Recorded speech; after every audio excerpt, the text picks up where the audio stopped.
Donald Trump की tariff की धमकी के चलते कई सारे देश और दुनिया की कई सारी कंपनीज इस समय काफी परेशान चल रही हैं। चाइना से आने वाले गुड्स के ऊपर तो ऑलरेडी डोनाल्ड ट्रंप ने 10% एडिशनल टैरिफ लगा दिए हैं।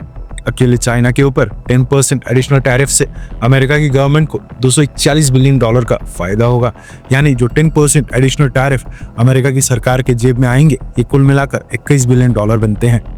डोनाल्ड ट्रंप का बस चले तो अमेरिका के ऊपर जो $36 ट्रिलियन का आज की डेट में डेब्ट है, वो भी दुनिया के बाकी देशों के ऊपर लगाकर वसूल कर लें। और बाकी कंट्रीज की बात करें तो इस समय कई सारे देश डोनाल्ड ट्रंप के सामने हाथ पैर जोड़ रहे हैं कि वो उनके देश के ऊपर टैरिफ न लगाएं। Japan, South Korea, Germany, France, Canada, इन सब ने तो अमेरिका में अपनी इनवॉइसेस को भी बेचकर अपने लिए वेवर्स मांगना स्टार्ट कर दिया है। दुनिया की कई सारी बड़ी बड़ी मल्टीनेशनल कंपनीज ने अनाउंस किया है कि वो अमेरिका में भी अपनी मैन्युफैक्चरिंग प्लांट्स और फैक्ट्रीज लगाने जा रहे हैं। लेकिन भारत की इंडस्ट्रियल बॉडी ने डोनाल्ड ट्रंप को जो रिस्पॉन्स दिया है, वो दिखाता है कि भारत की कंपनीज डोनाल्ड ट्रंप की धमकियों से नहीं डरने वाली। काफी इंटरेस्टिंग अपडेट आ रही है, इसलिए वीडियो को एंड तक जरूर देखिए। दरअसल डोनाल्ड ट्रंप ने रिसेंटली कुछ ही दिन पहले अनाउंस किया था कि सेमीकंडक्टर्स और ऑटोमोबाइल सेक्टर के साथ साथ फार्मास्यूटिकल्स प्रोडक्ट्स के ऊपर भी वो जल्दी टैरिफ अनाउंस करने वाले हैं। मेडिसिन और ड्रग्स के इंपोर्ट के लिए भी पॉलिसीज फ्रेम की जा रही हैं और अप्रैल महीने में ये टैरिफ अनाउंस कर दिए जाएंगे, जिसके बाद से अमेरिका में आने वाले फार्मा प्रोडक्ट्स, मेडिसिन और ड्रग्स के ऊपर 25% एडिशनल टैरिफ्स लगा दिए जाएंगे। अब डोनाल्ड ट्रंप ने अगर मेडिसिन और फार्मा प्रोडक्ट्स के ऊपर 25% टैरिफ्स लगा दिए, इससे भारत को भी काफी इफेक्ट पड़ेगा। एटलीस्ट इस तरह की चर्चा भारत में स्टार्ट हो गई है, क्योंकि भारत हर साल 10 से $12 बिलियन के फार्मा प्रोडक्ट्स अकेले ही अमेरिका को ही एक्सपोर्ट करता है। टोटल एक्सपोर्ट्स में से अमेरिका को ही सबसे ज्यादा मेडिसिन एक्सपोर्ट्स होती हैं, लगभग 30 से 32%।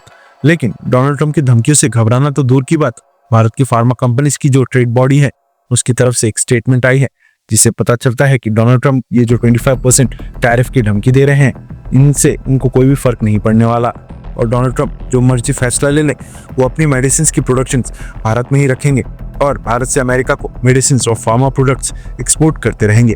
रेफरेंस के लिए आपकी स्क्रीन के ऊपर एक आर्टिकल का स्क्रीनशॉट है। अब भारत की जो टॉप फार्मास्यूटिकल कंपनीज है, उन्होंने आपस में मिलकर इंडियन फार्मास्यूटिकल अलायंस यानी कि IPA नाम की एक बॉडी बनाई है, जिसमें भारत के फार्मा सेक्टर की 24 टॉप कंपनीज मेंबर हैं। सिप्ला, डॉक्टर रेड्डीज, ल्यूपिन, पिरामल, रैनबैक्सी, इन जैसे सारी टॉप कंपनीज इस अलायंस में शामिल हैं। भारत के टोटल जितने ही मेडिसिन और ड्रग्स और फार्मास्यूटिकल एक्सपोर्ट्स होते हैं, उसका 80% यही कंपनीज मिलकर एक्सपोर्ट करती हैं। इसलिए इंडियन फार्मास्यूटिकल अलायंस की स्टेटमेंट इस मामले में काफी मैटर करती हैं। इंडियन फार्मास्यूटिकल अलायंस के secretary general Sudarshan Jain sir ने डोनाल्ड ट्रंप की टैरिफ धमकी के ऊपर कहा है कि भारत की कंपनीज अमेरिका में कोई महंगी मेडिसिन एक्सपोर्ट नहीं करती हैं। उल्टा हमारी इंडस्ट्री तो अमेरिका में अफोर्डेबल और सस्ते दाम पर क्वालिटी एश्योर्ड मेडिसिन प्रोवाइड करने में अहम भूमिका निभाती है। अमेरिका में टोटल जितने भी जेनेरिक मेडिसिन यूज होती हैं, उसका 47% हिस्सा भारत से ही आता है, जो कि अमेरिका की हेल्थ केयर सेविंग्स में भी योगदान देता है। यानी कि भारत की जेनेरिक मेडिसिन परचेस करने से अमेरिका के लोगों के पैसे बच रहे हैं। अगर भारत की 47% जेनेरिक मेडिसिन ना भेजे तो इसके कारण काफी सारे अमेरिकन को इफेक्ट पड़ेगा। और मोस्ट इंपॉर्टेंट, वो लोग इससे अफेक्टेड होंगे जो आज की डेट में अमेरिका की महंगी मेडिसिन अफोर्ड ही नहीं कर सकते हैं। इंडियन फार्मास्यूटिकल अलायंस ने आगे कहा है कि टैरिफ के ऊपर अभी दोनों देशों के बीच इंगेजमेंट चल रही है और आगे क्या फैसला होता है उसके अकॉर्डिंग ही स्टेप्स उठाएंगे।